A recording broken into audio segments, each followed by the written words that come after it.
네, 대한민국 천만 개인 투자자 원금 회복 프로젝트 상한가스쿨 오늘도 힘차게 출발해 보도록 하겠습니다. 안녕하세요. 진행을 맡은 황윤기입니다. 네, 오늘 화요일장도 많이 혼란스러우셨죠. 오늘은 특히 아침부터 상승세가 꺾이는 모습을 장 내내 지켜보셨을 텐데요. 어제 나스닥이 강해서 오를까 싶었는데 종가는 양시장 파란불로 마무리를 했습니다. 그래도 오늘 시장 또 가는 종목은 가고 오르는 종목은 올랐습니다. 오늘은 또 앞으로 갈 종목이 어디일지 저희 상한가스쿨과 함께 공부하는 시간 가져보도록 하겠습니다.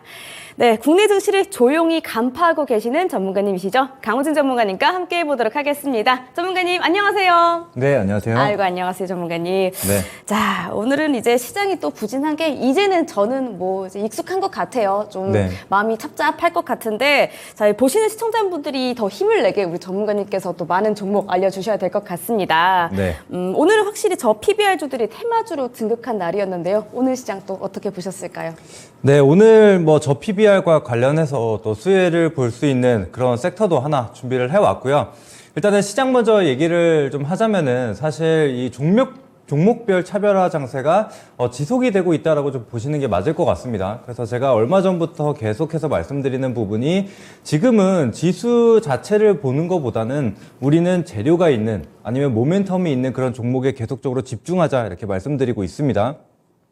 이제 그러면서 AI와 관련된 종목들 계속적으로 추천을 해드리고 있는 상황이고 또 이제 그 이후로 이제 다른 이제 섹터들 좀 쉬어가는 동안에 좀 지켜봐야 될 섹터들을 좀 준비를 해오고 있는 상태입니다. 그래서 여러분들이 이 시장을 이겨내기 위해서 그런 내용들을 좀 잘 알고 계신다면은 추후에 반등이 나오거나 아니면 시장이 조정이 나오면서 수급이 이동할 때 좀 수혜를 볼 수 있는 부분을 알고 계신다면은 충분히 이겨낼 수 있는 부분이라고 생각을 합니다.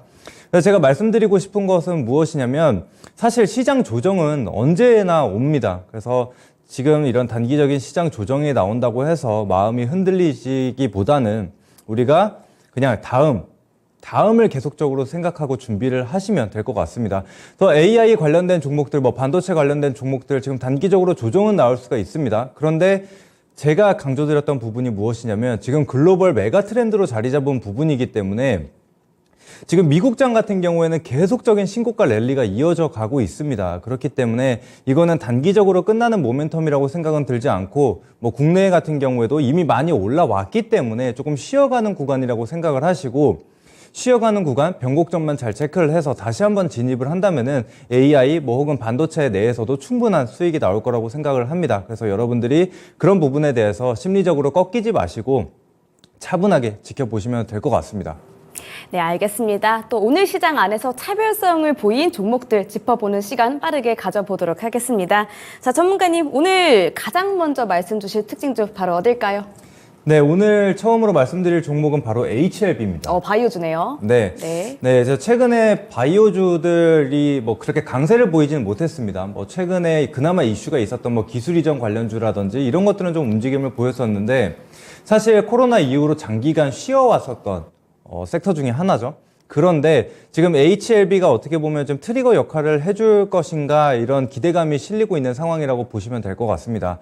HLB 같은 경우에는 지금 간암 치료제 리보세라닙과 관련된 모멘텀으로 계속적인 상승세를 이어가고 있는 상황인데 사실 수년간 5천억 정도의 투자를 해오면서 계속적으로 개발해왔었던 이 항암 신약이라고 보시면 될 것 같습니다. 그래서 만약에 이번에 FDA 허가를 받게 되면 국내 최초라는 타이틀을 얻게 됩니다. 그래서 굉장히 큰 이슈다라고 좀 보시면 될 것 같고 그래서 지금 3월 달 내로 올해 3월에 이제 파이널 리뷰가 남아 있습니다. 그래서 파이널 리뷰 이후에 5월 16일에 이제 FDA 허가 승인 여부가 결정이 나게 되는데 그 전까지는 이 모멘텀을 가지고 이 재료를 가지고 계속적인 변동성을 보일 것이라고 생각을 합니다. 근데 이제 다만 우리가 조심을 해야 되는 부분은 여태까지도 이 제약바이오 종목과 관련해서 기대감이 많이 실렸다가 실망을 했었던 적이 한두 번이 아닙니다. 그러면서 기대감으로 주가가 이미 많이 올라왔기 때문에 실망 매물이 강하게 쏟아지면서 급락이 나오는 경우들도 상당히 좀 많았었기 때문에 우리는 이 HLB를 만약에 매매를 한다라고 했을 경우에는 그런 부분을 참고를 하고 보셔야 나중에 큰 피해가 없을 것이다 라고 좀 말씀드리고 싶습니다.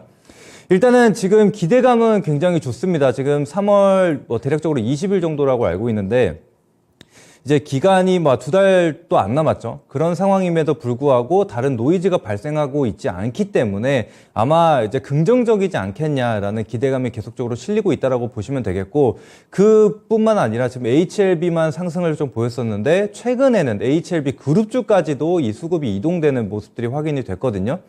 그래서 그런 부분들을 체크를 한다면, 그러니까 시장이 좀 조정이 나와줄 때 수급이 이 이슈가 있는 기업들로 좀 쏠리고 있다는 거 참고를 해주시면 될 것 같습니다. 일단 뭐 추가적으로 차트를 한번 보도록 하겠습니다.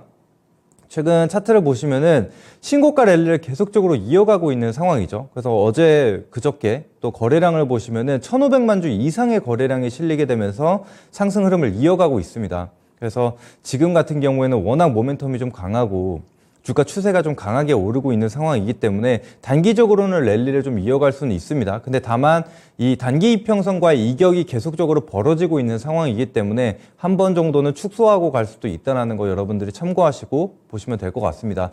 근데 뭐 그 외에는 사실 큰 뭐 우려는 없습니다. 현재로 봤을 때는. 근데 이제 뭐 HLB 같은 경우에는 아시겠지만 지금 이 표적 항암제 리보세라닙이라는 것을 계속적으로 해봤고, 또 국내 같은 경우는 이슈가 좀 있었습니다. 국내 같은 경우에는 임상을 좀 접는다는 얘기가 있었기 때문에 이번에도 영향이 있는 것이 아니냐라는 얘기가 나왔으나 회사에서 그거를 굉장히 좀 강하게 반박을 했기 때문에 이번에는 조금 더 긍정적으로 보고 있다는 거 참고하시고 보시면 될 것 같습니다.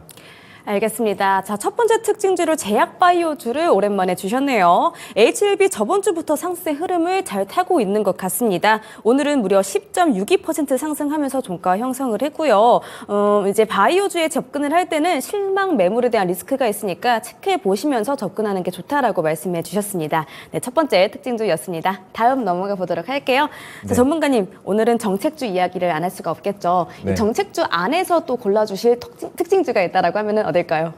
네, 이제 두 번째 뭐 정책 특징주로 보자면은 비트컴퓨터를 좀 볼 수 있을 것 같습니다. 네. 뭐 최근에 이 비대면 진료와 관련된 정책 뭐 개정안을 내겠다라는 얘기가 나오면서 급등세를 좀 보여주고 있습니다.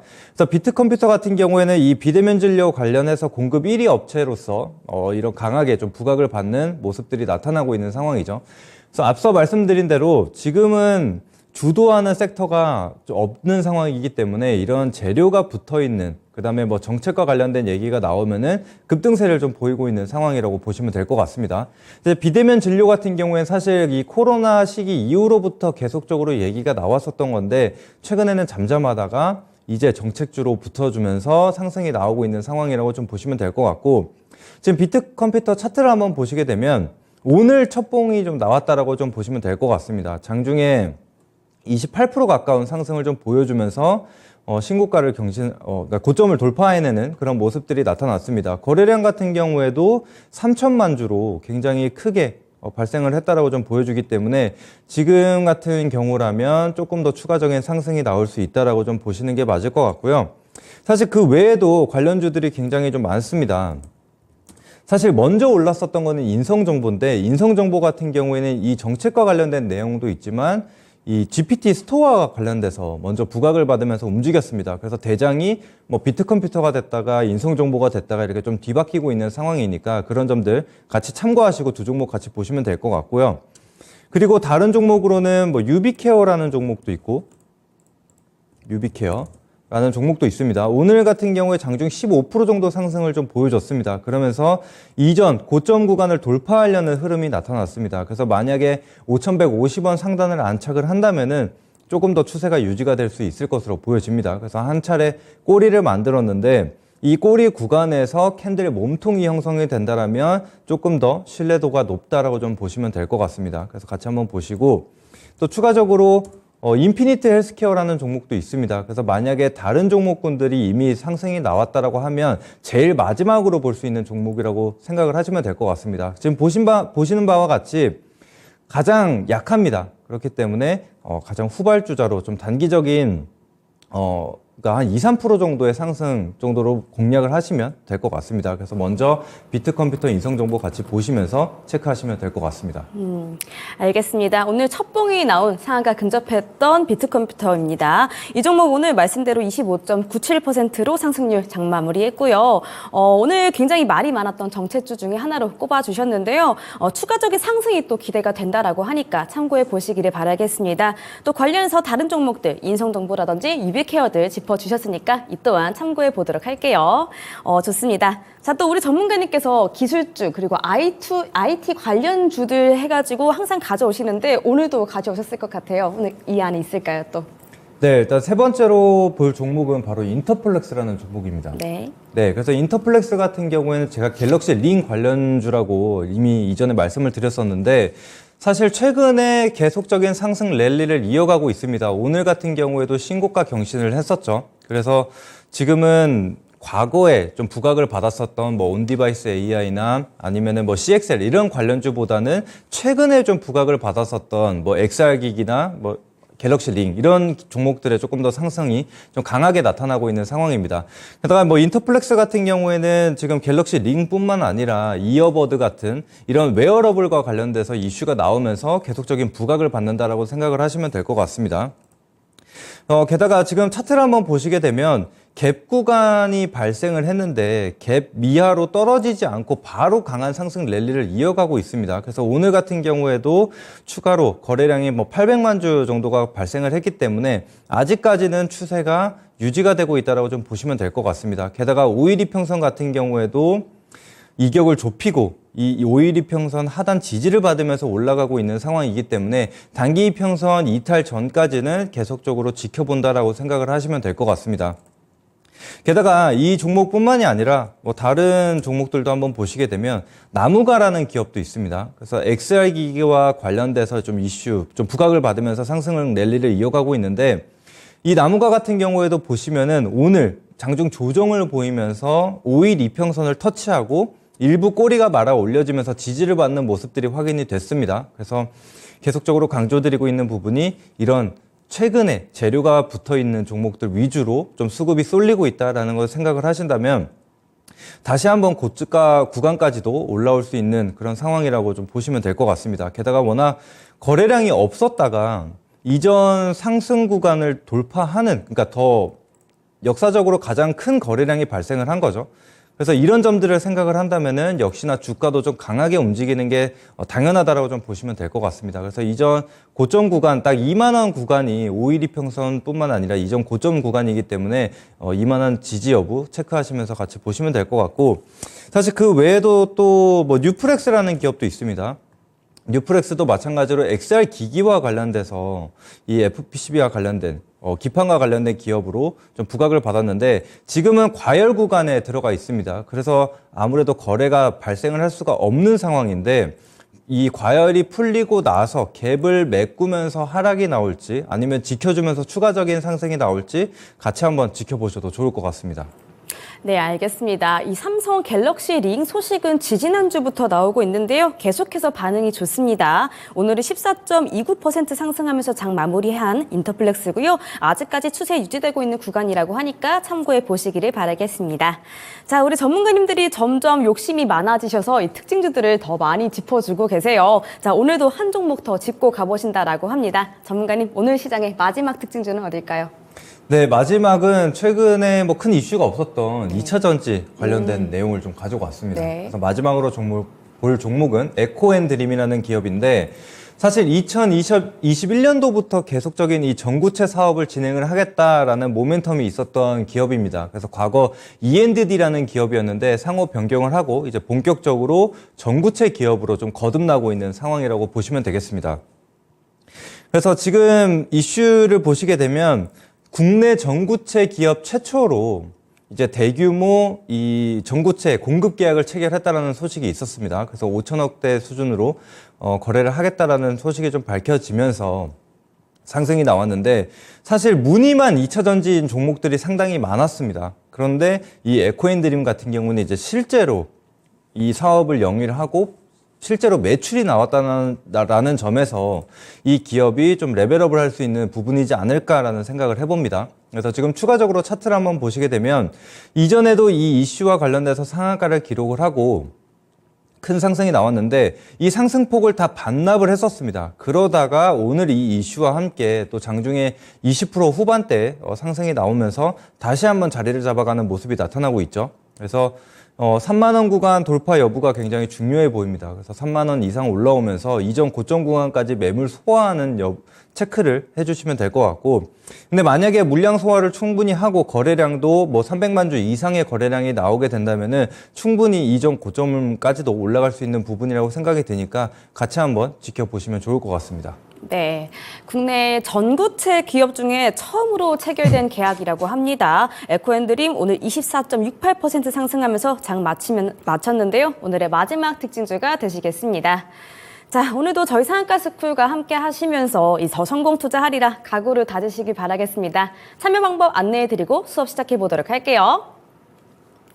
자, 초록 검색창에 상한가 스쿨 검색하시면 맨 위에 홈페이지 들어올 수 있게 링크가 바로 뜨고요. 이 링크 타고 들어오시면 저희 상한가 스쿨 홈페이지로 들어올 수가 있습니다. 들어오셔서 전문가님들 얼굴 밑으로 쭉쭉 내려오시면 깜빡깜빡하는 방송 보기 빨간색 버튼이 보이는데요.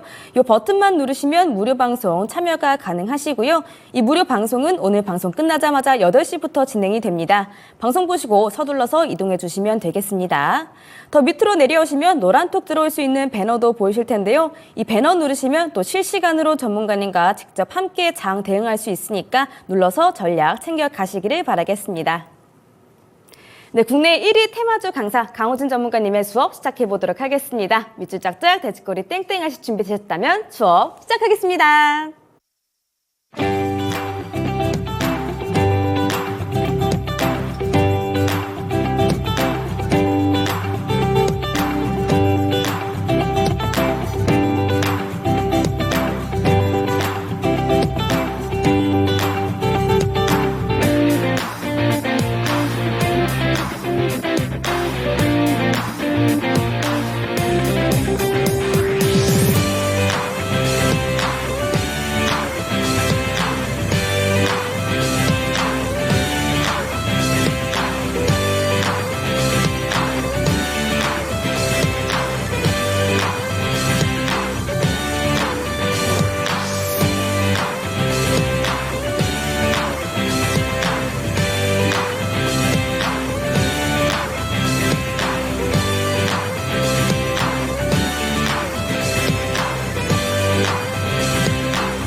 네, 안녕하세요. 토마토 시청자 여러분들. 테마주 1타 강사 강우진 전문가입니다. 자, 제가 앞서 말씀드렸었던 대로 이제는 좀 조정이 나와주고 있는 상황이기 때문에 계속해서 우리는 앞으로 어떤 것들을 좀 봐야 할지 미리미리 좀 공부를 해둬야 된다 이렇게 말씀드리고 있습니다. 그래서 오늘 같은 경우에도 좀 IT가 아닌 다른 섹터를 가지고 와봤습니다. 그래서 그런 부분에 대해서 좀 차차 설명을 드리도록 할 테니까 끝까지 집중해서 들어주시면 감사하겠습니다. 자, 제가 앞에 간략하게 섹터에 대해서 좀 설명을 하고 종목들까지도 살펴볼 겁니다. 그리고 마지막에 히든주까지도 가지고 왔으니까 그때까지도 참여해 주시면 좋을 것 같습니다. 자, 일단 본격적으로 시작을 한번 해볼 텐데 제가 지난주에 나와서 말씀을 드렸었던 부분이 무엇이냐면 바로 이 IT와 관련된 내용이었습니다. 그래서 이제는 이 반도체 업종 차트를 좀 보여드리면서 충분히 많이 올라왔기 때문에 이제는 조정이 나올 시간이 됐다. 그래서 우리는 이 부분을 좀 인정을 해야 된다라고 말씀을 드렸는데 그 이후로부터 계속된 조정이 좀 이어지고 있죠. 그러면서 제가 선택과 집중이 필요하다. 그래서 재료가 있는 종목들만 집중해서 보자라고 말씀드렸는데 역시나 다른 많이 올라왔었던 종목들은 좀 쉬어가는 모습들이 나타나고 있죠. 그래서 여러분들이 지금 주식 투자함에 있어서 이러한 수급의 흐름을 이해하실 필요가 있습니다. 그래서 단순히 지수만 본다라고 해서 이런 것들이 다 해석할 수 있는 부분은 아니기 때문에 우리가 하나하나 짚고 가야 될 부분이 있습니다. 그래서 지금 여기서 잠시만 안녕이라고 해놨는데 IT, 뭐 반도체와 관련된 AI와 관련된 내용이 완전히 끝난 것은 아닙니다. 그래서 잠깐 쉬었다가 잠깐 다른 데로 눈을 돌렸다가 돌아와야 되는 섹터라고 좀 말씀을 드리는 겁니다. 그래서 오늘도 역시나 그 다음 재료를 좀 준비하자는 의미에서 좀 가지고 왔는데, 일단은 제주 반도체 차트를 한번 보도록 하겠습니다. 제주 반도체 같은 경우에 이 3,900원에서 38,550원까지 정말 쉬지 않고 달렸습니다.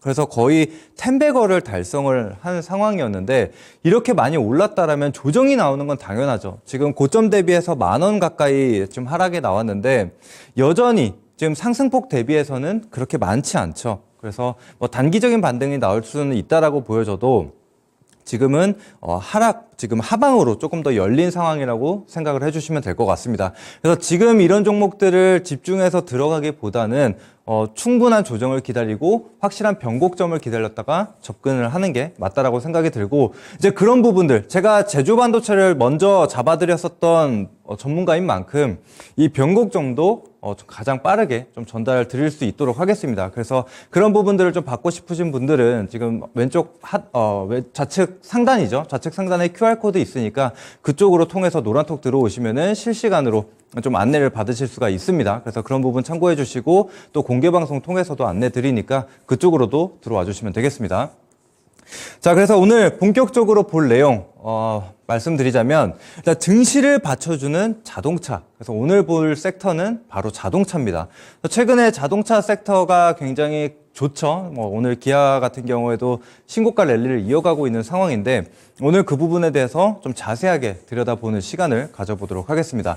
일단 가장 큰 이슈는 실적이죠. 현대차와 그리고 기아 모두 사상 최대 실적을 기록을 한 상태고요.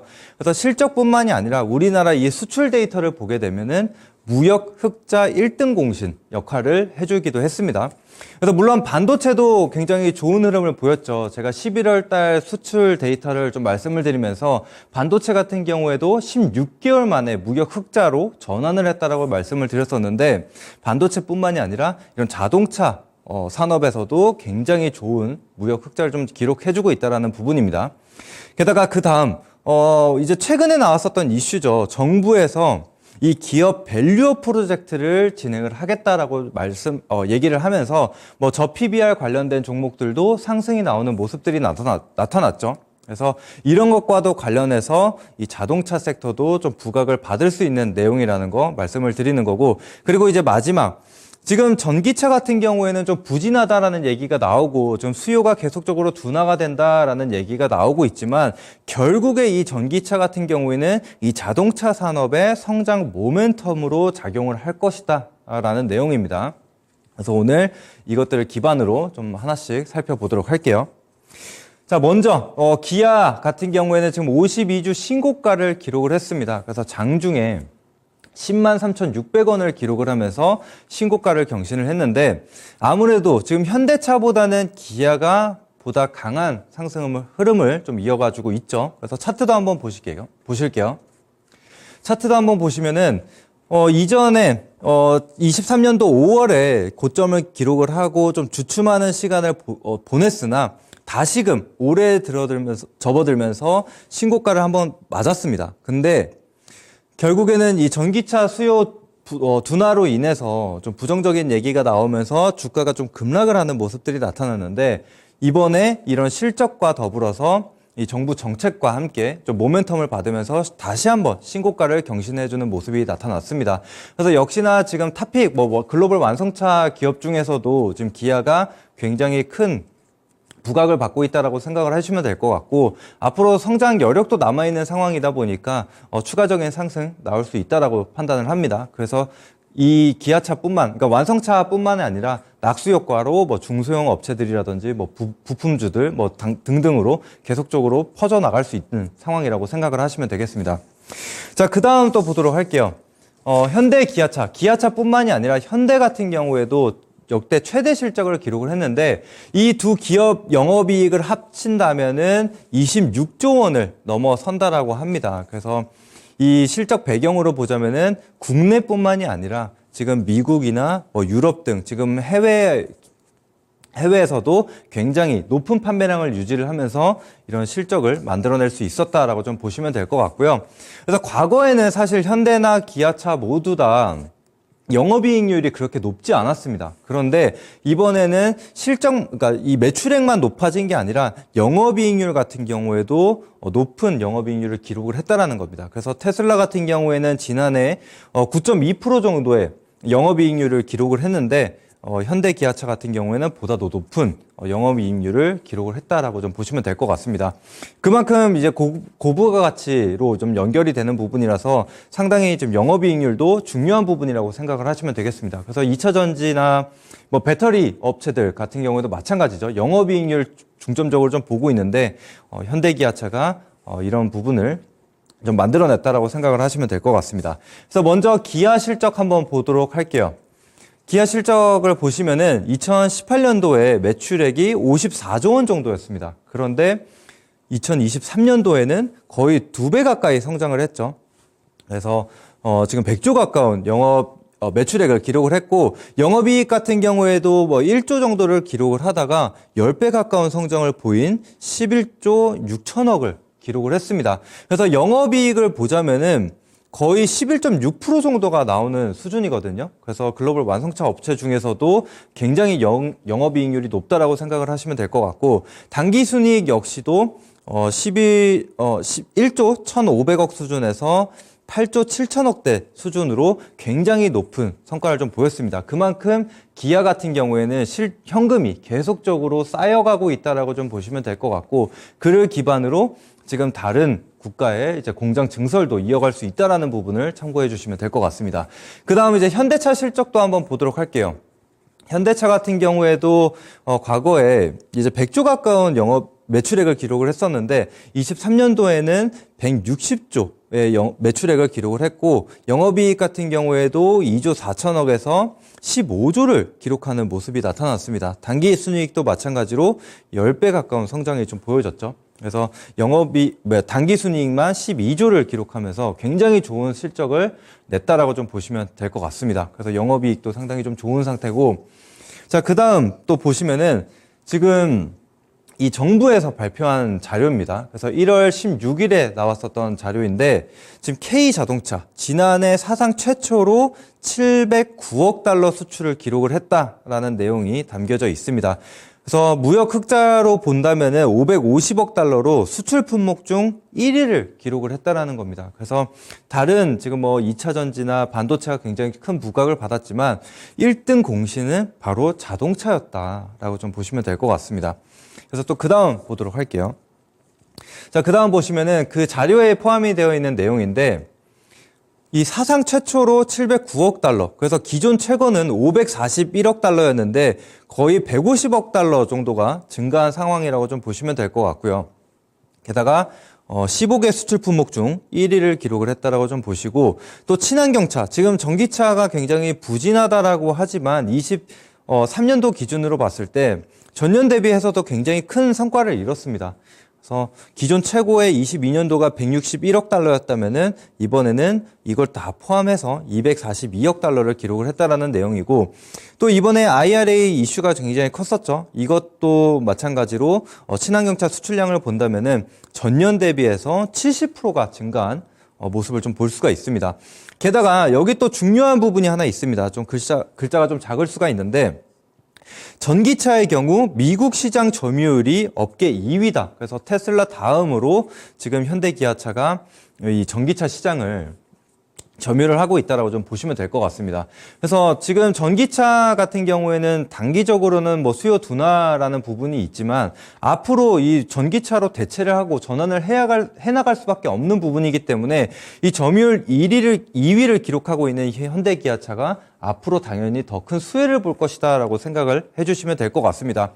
게다가 지금 다른 북미 기업들이나 다른 완성차 업체들을 보게 되면 전기차 관련돼서 투자를 계속적으로 연기하고 있습니다. 아무래도 수요 둔화에 대비를 해서 지연하고 있는 모습들이 나타나고 있는데 그 반면 지금 현대 기아차 같은 경우에는 돈도 많이 벌어놨기 때문에 그것들을 통해서 앞으로 추가적인 전기차 관련돼서 증설을 할 계획이라고 합니다. 그래서 그런 것들을 생각을 한다면은 충분히 추가적인 성장성이 있다라고 좀 보여지고요. 또 수출 단가를 보시면은 2.3만 달러라고 합니다. 그래서 2022년도에는 2.1만 달러였는데 거의 0.2만 달러가 올랐죠. 그 얘기는 무엇이냐면은 결국에는 차량 가격이 올랐다라는 겁니다. 그래서 이제는 더 이상 현대 기아차가 이 저렴한 가격 경쟁력만 갖춘 게 아니라 가격을 낮추지 않아도 이제는 해외에서 먹힌다라고 생각을 하시면 될 것 같습니다. 그래서 그만큼 브랜드 파워가 올라갔다라고 생각을 해주시면 될 것 같고요. 그 다음 표도 한번 보도록 할게요. 지금 생산 같은 경우에도 424만 대로 증가를 했습니다. 그래서 18년도 이후 5년 만에 400만 대 이상을 돌파를 했다라는 건데 생산이 많다라는 것은 그만큼 수요가 많다라고 해석을 할 수가 있겠죠. 게다가 해외뿐만이 아니라 지금 내수 같은 경우에도 굉장히 좋은 성과를 내고 있습니다. 그래서 아마 여러분들이 보셨을지 모르겠는데 지금 내수 같은 경우에도 현대기아차 점유율이 70%를 넘었다라는 얘기가 나오고 있죠. 그만큼 내수에서도 이제는 해외 외제차뿐만이 아니라 이런 현대 기아차의 수요도 굉장히 높아졌다라고 좀 보시면 될 것 같아요. 그래서 3년 만에 내수도 플러스를 했다라는 거 같이 참고를 해주시면 될 것 같습니다. 자, 그 다음 또 보도록 할게요. 자, 그래서 이번에는 이제 실적도 확인을 했고, 게다가 이제 뭐 수출 데이터도 확인을 했는데, 제가 이전에 처음 이 테마주 강의를 할 때 말씀드렸었던 부분이 무엇이냐면, 우리나라 테마주 해야 되는 이유가 있다. 바로 이 코리아 디스카운트 요인들이 많기 때문인데 그 중에 하나가 바로 낮은 ROE와 낮은 PBR이다 라고 말씀을 드렸어요. 그런데 이번에 정책을 통해서 이 낮은 ROE와 낮은 PBR을 해결을 할 수 있는 부분이 발생을 했습니다. 그렇기 때문에 우리는 이제 기아차와 같은 대형주를 보더라도 충분히 수익을 낼 수 있지 않을까라는 생각을 해볼 수가 있는 거죠. 자, 그 다음 보도록 할게요. 기사를 보시면은 이제 정부에서 기업 밸류업 프로그램을 발표를 했는데 그 중에 가장 대표적인 게 이 저 PBR 기업들을 조금 끌어올릴 수 있는 그런 방안을, 제도를 좀 만들겠다라고 말씀을 한 거죠. 게다가 그래서 저 PBR주를 찾아라라는 내용들이 있고 저 PBR 관련주들이 실제로 장중에서 많이 올랐는데 그 중에 포함되어 있는 기업들을 보면 기아와 현대차가 같이 포함이 되어 있습니다. 역시나 기아, 현대차 같은 경우에도 저 PBR주로 과거서부터 계속 저평가되는 기업이다라고 얘기를 해왔었던 부분인 만큼 당연히 이 부분에 대해서도 수혜를 볼 수 있는 기업이라고 저는 생각을 합니다. 자, 그 다음 또 보도록 할게요. 자, 그래서 기아가 이제 가장 큰 상승 모멘텀을 가지고 있다라고 보여지는데 기아 같은 경우에는 이미 자사주 매입과 이번에 소각을 하기로 발표를 했죠. 그래서 5천억의 자사주 매입을 진행을 했고 이 5천억에 대한 부분을 모두 다 소각을 진행을 한 상태입니다. 그래서 본격적으로 이 주주 환원 정책을 펼치고 있는 상황입니다. 근데 여기에 정책까지 더해지는 부분이기 때문에 앞으로 계속적인 자사주 매입이나 자사주 소각이 발생할 수 있는 부분이라고 생각을 들고 게다가 기아 같은 경우는 이번에 배당도 많이 했죠. 그래서 고배당주에도 해당하는 부분이기 때문에 앞으로 이런 부분이 계속적으로 강조가 된다라고 한다면은 이전에 억눌러 왔었던 이 대형주들을 억눌러 왔었던 부분들이 배당이 없기 때문에 우리는 시세 차익만 봤어야 되는 부분이죠. 근데 이제 배당까지 나오게 된다면은 우리가 배당 수익률을 거두면서 그 배당 수익금으로 또다시 한번 재투자를 할 수 있고 이제는 정말 중장기적인 관점으로 가져갈 수 있는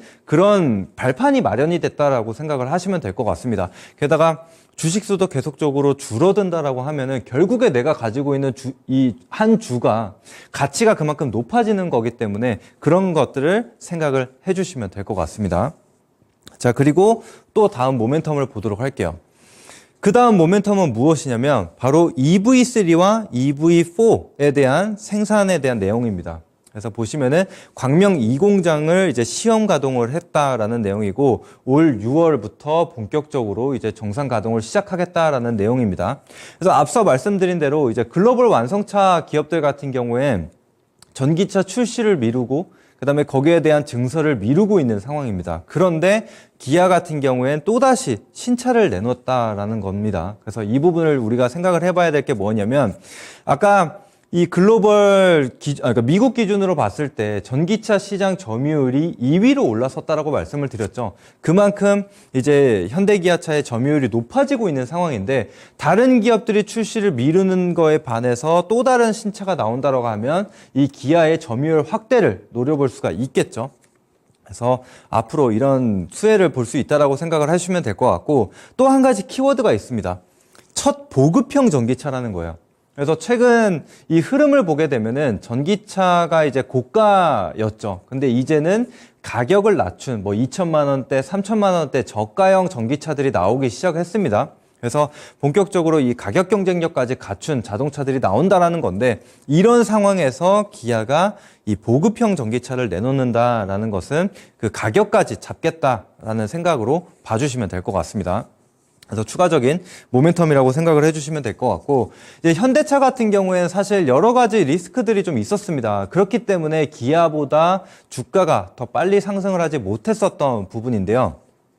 지금 보시면은 그 중에 하나가 바로 러시아 공장이었습니다. 그래서 러시아의 공장에 굉장히 큰 투자를 했었죠. 1조가 넘는 투자를 했었는데 이번에 러시아와 우크라이나 전쟁이 좀 발생을 하게 되면서 2년간 전혀 공장을 가동을 하지 못했어요. 그래서 생산하지 못했었기 때문에 손실만 계속적으로 발생하고 있었던 부분이었습니다. 그래서 하나의 리스크로 작용을 했었는데 이번에 그 공장을 매각을 했습니다. 매각 가격을 보시면은 14만 원이라 크게 의미는 없겠지만 여기서 봐야 될 부분은 추가적인 손실을 발생시키지 않겠다라는 관점으로 보시면 될 것 같고요. 게다가 이제 러시아 시장을 아예 포기한다라는 내용은 아닙니다. 러시아 시장도 굉장히 크기 때문에 만약에 2년 내에 이 시장이 회복되는 흐름들이 나타나게 된다면은 이 바이백 조건이라는 게 내가 팔았던 가격에 다시 살 수 있는 거거든요. 그러면은 그 2년이란 기간 내에 이 정상화가 좀 확인이 된다라면은 이 공장을 14만 원에 다시 인수를 할 수 있다라는 내용이라고 보시면 될 것 같습니다. 그래서 만약에 이런 부분들이 다시 한번 인수를 하겠다라는 소식이 들려오게 된다면은 러시아 시장의 정상화로 볼 수가 있기 때문에 오히려 추가적인 모멘텀으로 작용할 수 있다라고 생각을 해주시면 될 것 같고요. 또 한 가지가 있습니다. 바로 중국 공장인데요. 중국 같은 경우에도 이제 자국 우선주의가 굉장히 심한 나라 중에 하나죠. 게다가 중국 같은 경우에는 사드 이슈도 있었습니다. 2016년부터 사드 보복 조치로 인해서 한국 제품에 대해서 이제 사지 않는 그런 불매 운동들이 있었는데 그 중에 하나가 자동차였습니다. 그래서 중국 같은 경우에도 시장이 워낙 컸기 때문에 현대기아차에서 투자를 많이 했었습니다. 그런데 전혀 성과를 내지 못했죠. 근데 그런 것들을 이제 정리를 하고 이제는 손실을 발생시키지 않는다라는 관점에서 봐주시면 될 것 같습니다. 그래서 본격적으로 이제 리스크 해소에 나섰다라고 좀 보시면 될 것 같고 그 다음 또 한번 보도록 하겠습니다. 그래서 이제 중국과 러시아 공장을 정리를 했다라고 하면은 이제 다른 곳에 추가적인 모멘텀을 얻어야겠죠. 그게 어디냐면 바로 인도와 동남아입니다. 그래서 인도와 동남아에 공장을 증설하고 거기에 추가적으로 이 전기차까지도 생산을 하겠다라는 내용인데 인도 같은 경우에는 시장이 엄청나게 빠른 속도로 커지고 있죠. 그래서 이 자동차 산업 기준으로 봤을 때도 인도 같은 경우에는 글로벌 3위에 해당합니다. 그래서 굉장히 큰 시장이기 때문에 여기를 또 장악을 하게 된다면은 중국과 러시아 못지않게 큰 성과를 낼 수 있는 그런 시장이다라고 보시면 될 것 같고 동남아 같은 경우에도 빠른 성장을 좀 보여주고 있죠. 게다가 이제 탈중국화로 인해서 지금 동남아에 많이 투자를 하고 있는 상황입니다. 그래서 이런 리스크도 좀 벗어날 수 있는 그런 대책을 좀 세우고 있다는 생각을 해주시면 될 것 같습니다. 그래서 같은 내용으로 봐주시면 될 것 같습니다. 자, 그 다음 보도록 할게요. 자, 그 다음에 이제 추가적으로 발생하는 이슈가 뭐냐면 바로 인건비입니다. 그래서 지금 전기차 판매 둔화로 인해서 이 전기차를 판매하기 위해서 추가적인 인센티브가 발생을 합니다. 근데 지금 현대차에서 하고 있는 게 무엇이냐면 바로 온라인 판매입니다. 그래서 이제 이런 유통이나 딜러를 거치지 않고 내가 온라인을 통해서 자동차, 내가 원하는 옵션을 추가하고 주문을 할 수 있다는 겁니다. 그래서 중간에 이런 인센티브나 딜러 유통 마진을 뺄 수 있는 부분이기 때문에 조금 더 높은 실적을 만들어낼 수 있다라는 생각을 해주시면 될 것 같아요. 그래서 본격적으로 올해부터 아마존에서 온라인 판매를 시작한다라고 생각을 해주시면 될 것 같습니다. 그래서 앞으로는 이런 부분들이 좀 그러니까 영업이익률을 높이는데 한 몫을 할 것이다라고 생각을 해주시면 될 것 같아요. 자, 그 다음 또 보도록 할게요. 사실 지금 자동차 업계 하면 일본 차를 뺄 수가 없습니다. 그 중에서도 이 도요타를 빼놓을 수가 없는데 23년도도 마찬가지죠. 그래서 판매량 수준이나 뭐 이런 것들을 봤을 때 1위 기업인 부분이기 때문에 우리가 이 도요타의 시장 점유율을 좀 뺏어와야 되는 부분이라고 생각을 하는데 이번에 이슈가 있었습니다. 그래서 성능 조작에 대한 이슈가 있었는데 이 도요타라고 하면 사실 이 장인정신이라는 부분이 좀 담겨져 있습니다. 이 브랜드의 이미지는. 그런데 그런 회사에서 성능 조작을 했다라는 부분이 있었기 때문에 그런 이미지에 타격을 입을 수 있다라는 겁니다. 그래서 본격적으로 이제 브랜드의 이 현대기아차에 대한 브랜드 로열티도 올라가고 있는 상황이기 때문에 이런 부분에 대한 반사이익을 볼 수 있다라고 생각을 하거든요. 그래서 물론 이 성능 조작에 대한 부분은 뭐 하이브리드, 주력인 하이브리드가 아니라 이제 디젤과 관련된 내용인데 그런 이미지가 어쨌거나 중요한 부분이기 때문에 다른 하이브리드나 뭐 전기차와 관련된 이슈도 좀 영향을 받을 거라고 생각을 합니다. 게다가 이 도요타 같은 경우에는 사실 전기차를 생산하지 않고 하이브리드만 주력으로 해왔습니다. 그래서 이번에 어떻게 보면 수혜를 봤어요. 전기차보다는 하이브리드 자동차가 더 판매가 많이 되게 되면서 하이브리드가 주력인 도요타가 판매가 굉장히 좋았어요. 그래서 주가도 역시나 신고가 랠리를 이어가고 있는 상황이었는데 그런데 아까 말씀드린 것처럼 이제 전기차 시장으로 전환이 될 수밖에 없는 부분입니다. 그러면은 전기차 전환에 이미 늦어버린 도요타이기 때문에 전기차 시장이 커지면 커질수록 이 일본 업체보다는 또 한국 업체가 마켓 점유율이 조금 더 커질 수가 있다라는 것을 생각을 해주시면 될 것 같습니다. 자, 그래서 지금 도요타 차트를 보시게 되면 최신고가를 지금 경신을 한 상태입니다. 그래서 이 구간을 한번 확인을 하시면 될 것 같습니다. 이건 그냥 참고용으로만 보시면 될 것 같습니다. 자, 그래서 이제는 어떤 종목을 봐야 할까? 이 부분이 사실 가장 중요하겠죠.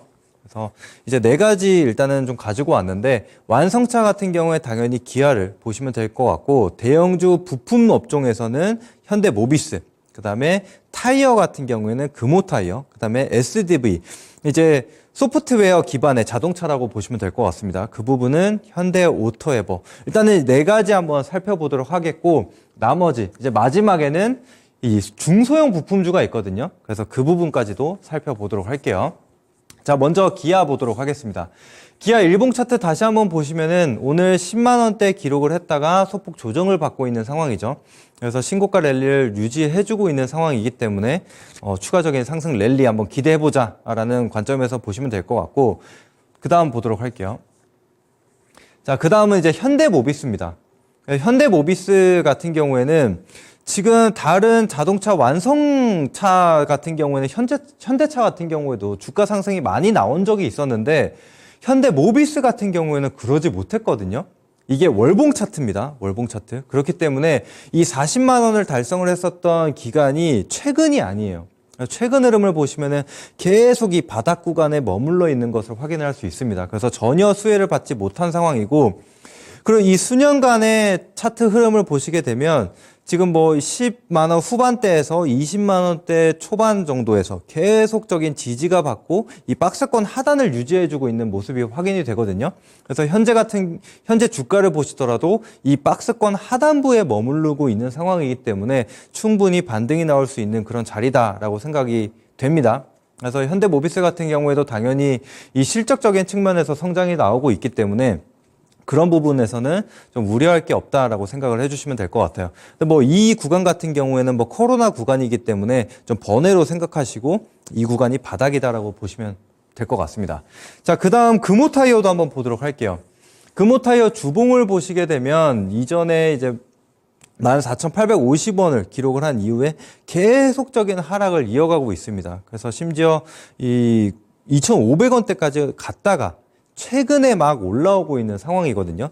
근데 이제 타이어 같은 경우에는 이게 신차에 들어가는 타이어가 있고 또 교체할 할 때 필요한 타이어가 있습니다. 근데 여기서 중요하게 봐야 될 게 뭐냐면 신차에 들어가는 타이어보다 교체할 때 파는 타이어, 그러니까 교체용 타이어가 단가가 더 좋다라는 겁니다. 그래서 마진도 더 높다라는 것을 생각을 한다면은 이제 교체 주기가 좀 돌아오죠. 전기차 같은 경우에는 이 내연기관차와 달리 밟을 때 바로 처음부터 최대 출력을 낼 수가 있죠. 그렇기 때문에 더 강한 마찰력이 발생을 한다라고 보시면은 그만큼 이 타이어가 닳는 속도도 마모 속도도 더 빠르다고 보시면 됩니다. 그래서 보통 한 3년에서 4년 주기로 보시면 되는데 전기차가 팔리기 시작했죠. 20년도부터 팔리기 시작했기 때문에 이제는 교체 주기에 다다랐습니다. 그래서 본격적으로 이 전기차 타이어에 대한 수익도 발생을 할 것이다라고 좀 보시면 될 것 같고, 사실 타이어 관련주들이 계속적인 하락을 보였었던 이유가 무엇이냐면 이 원가였습니다. 근데 이제는 원가가 안정적으로 이루어져 있기 때문에 그런 원가 우려가 없는 상황이고, 또 하나 봐야 될 것은 사실 타이어 업체 같은 경우에는 원가 리스크가 그렇게 높지 않은 기업입니다. 왜냐면은 결국에는 신차 타이어에 대한 부분은 원가의 부담을 완성차에게 넘깁니다. 그래서 그런 부분이 사실 단가가 어느 정도 원가가 조금 더 올라가더라도 타이어 기업들 같은 경우엔 크게 영향을 받지 않는다라고 보시면 될 것 같고요. 게다가 내연기관차 타이어와 전기차 타이어, 이름은 좀 다르지만 사실상 만드는 과정은 거의 비슷합니다. 그래서 추가적인 증설을 해야 되는 부분이 없기 때문에 투자 비용도 부담이 없다라고 생각을 하시면 될 것 같습니다. 원래는 같았으면 전기차 같은 경우에는 이제 생산 방법이 아예 다르기 때문에 새로운 공장을 했어야 됐는데 타이어는 그렇지 않다라는 거 참고를 해주시면 될 것 같습니다. 자, 그 다음도 보도록 할게요. 자, 그 다음은 이제 현대오토에버입니다. 현대오토에버 같은 경우는 아까 SDV 관련주라고 말씀을 드렸는데 이제 자동차가 점점 디지털화가 되어 가고 있죠. 그래서 지금 자율주행뿐만이 아니라 이제 인포테인먼트 이런 것들이 들어가면서 점점 하나의 컴퓨터로 역할을 해주고 있는 상황이라고 보시면 될 것 같은데, 그래서 그런 IT 부분을 전담하고 있는 게 바로 현대오토에버이기 때문에 그런 수혜를 볼 수밖에 없습니다. 근데 지금 주봉 차트를 보시게 되면 이번 주에 좀 큰 하락을 좀 보였었죠. 그 이유는 기대했었던 실적 대비해서 안 좋은 실적을 좀 발표를 했기 때문인데, 근데 현대오토에버 같은 경우에는 앞으로 좀 성장할 수밖에 없는 상황이라고 보시면 될 것 같습니다. 그래서 단기적인 성장보다는 중장기적인 성장을 기대하시고 접근하시는 게 맞다라고 생각을 하고요. 게다가 이제 앞으로 뭐 자율주행과 관련돼서 더 시장이 커질 수밖에 없습니다. 특히 유럽 같은 경우에는 이 운전 보조 시스템이라고 하죠. 아다스 같은 경우에 점차적으로 이 의무 탑재를 늘려가고 있습니다. 그렇기 때문에 마찬가지로 국내에서도 현대차, 기아차도 해외 수출하기 위해서는 그런 부분들이 당연히 탑재가 되어야 되는 부분인데, 그런 소프트웨어를 현대오토에버가 담당하기 때문에 그 소프트웨어와 관련된 매출이 발생한다라고 생각을 하시면 될 것 같고요. 또 자동차뿐만이 아니죠. 지금 최근에 이런 대기업들 흐름을 보게 되면 전반적으로 디지털화가 되어가고 있습니다. 그래서 ICT 관련된 기업들이 많이 오름세를 보여주고 실제로 실적도 많이 올라가고 있는 상황인데, 현대오토에버도 마찬가지죠. 지금 현대차 같은 경우에도 계속적인 디지털화가 일어나고 있고, 또 스마트 팩토리가 만들어지고 있고, 또 물류 관리나 이런 것들을 전반적으로 다 디지털로 하고 있기 때문에 그런 수혜도 볼 수 있다라고 생각을 하시면 될 것 같습니다. 그래서 앞으로 장기적으로 매출이 성장을 할 수밖에 없는 구조다라고 생각을 하시면 되겠습니다. 자, 그 다음 보도록 할게요. 자, 이제 마지막인데 이제 중형 자동차 부품주입니다. 그래서 아까 이제 완성차나 다른 기타 흐름들을 봤는데 부품주들은 그렇게 상승을 많이 못했거든요. 근데 서현 이화의 매출을 한번 보시게 되면 1.8조에서 2023년도에는 3.6조 가까이, 거의 2배 가까운 성장을 보였습니다. 영업이익 같은 경우에는 드라마틱한 성장이 좀 나왔는데 120억에서 무려 2,100억으로 상승하는 게 확인이 됩니다. 그래서 당기순이익 같은 경우에도 잠시 적자를 기록을 하긴 했지만 이번 이제 23년도에는 1,560억을 기록할 전망이라고 합니다. 그래서 이런 실적 성장세가 굉장히 강하게 나오고 있는 상태고요. 추가적으로 또 모멘텀이 하나 있죠. 최근에 정부 정책과 관련된 기업들이 많이 상승을 하고 있는 상태인데, 정부에서도 마찬가지로 이제는 자동차 수출이 굉장히 중요한 부분이 되었기 때문에 자동차에 대한 지원도 많이 하고 있는 상태라고 보시면 되겠습니다. 그래서 자동차 부품업계, 이 미래차 전환을 위해서 자동차 부품업계에도 지원을 하겠다라는 내용들이 담겨져 있습니다. 그래서 본격적으로 이 수혜를 받지 못했었던, 그러니까 부각을 받지 못했었던 부품주들 역시 다시 한번 추가적인 상승이 나올 수 있다라고 좀 생각을 해주시면 될 것 같고요. 추가적으로 차트 한번 보도록 하겠습니다. 자, 서현이와의 차트인데 얼마 전에 29,800원 고가를 경신을 하고 나서 조정이 나왔습니다. 그래서 보면은 전기차 판매 둔화에 대한 우려로 인해서 전반적인 조정이 나왔어요. 근데 지금 실적은 굉장히 좋습니다. 그래서 그것과 달리 지금 하이브리드 차도 계속적으로 판매가 되고 있고 내연기관차 판매도 되고 있기 때문에 이게 전기차가 둔화가 된다라고 해서 이 이 자동차 업계가 완전히 무너지는 게 아닙니다. 그런데 주가는 어떤가요? 이전의 상승폭을 완전히 반납하는 모습들이 나타났죠. 그런데 이제는 하방 경직성을 보이면서 이전 고점을 돌파하려는 흐름들이 나타나고 있습니다. 그래서 기술적으로 봤을 때도 단기 이 박스권 상단을 좀 돌파하는 흐름을 한번 기대해보자라는 생각을 해볼 수가 있습니다. 자, 그래서 이제 서현 이하까지 살펴봤고 추가적으로 성우하이텍도 보도록 할게요. 성우하이텍 실적 역시나 지금 2022년도에 4조 정도를 기록을 했는데 이 3분기 흐름만 보더라도 매출액이 벌써 3조 원을 기록을 한 상태고, 근데 중요한 거는 영업이익을 보셔야 됩니다. 그래서 매출액은 비슷한 수준으로 나올 수 있을지라도 영업이익 같은 경우에는 22년도에 대략 1,000억 정도를 기록을 했습니다.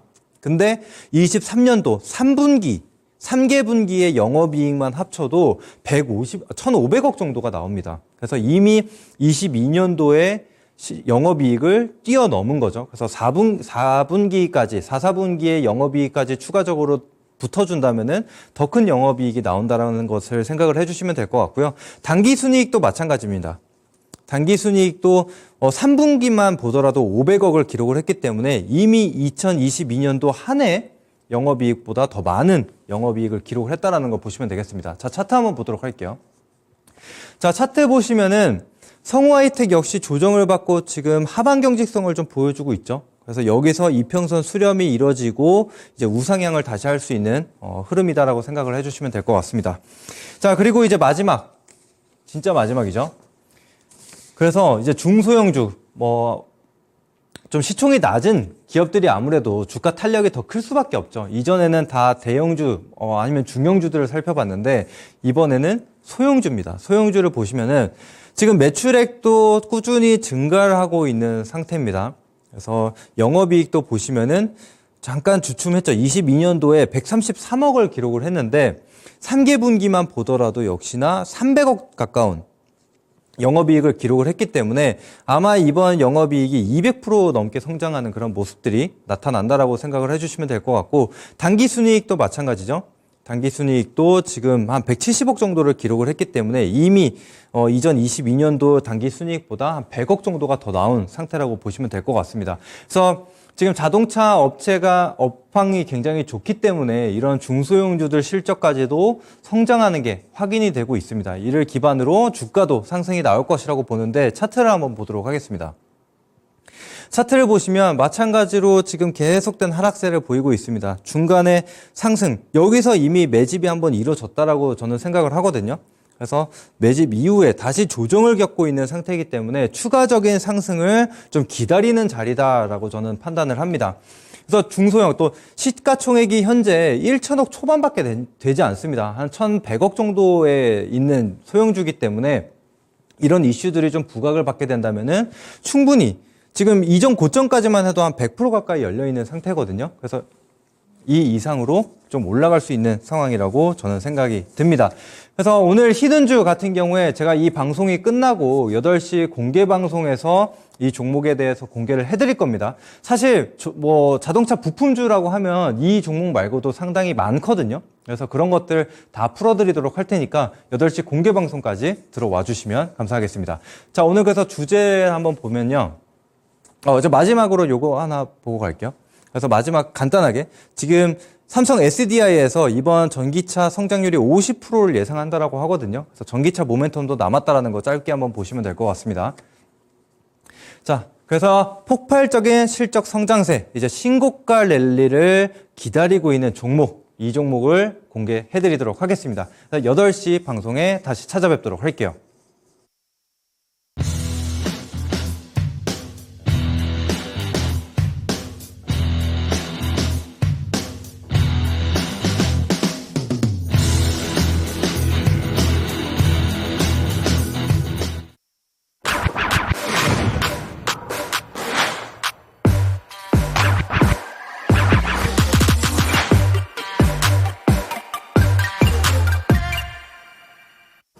네, 1월 30일 화요일 테마주 1타 강사 강호준 전문가님의 수업 듣고 오셨습니다. 우리 전문가님 무료 방송 이어서 들어오고 싶으신 분들 위해서 참여 방법 안내해 드리도록 할게요.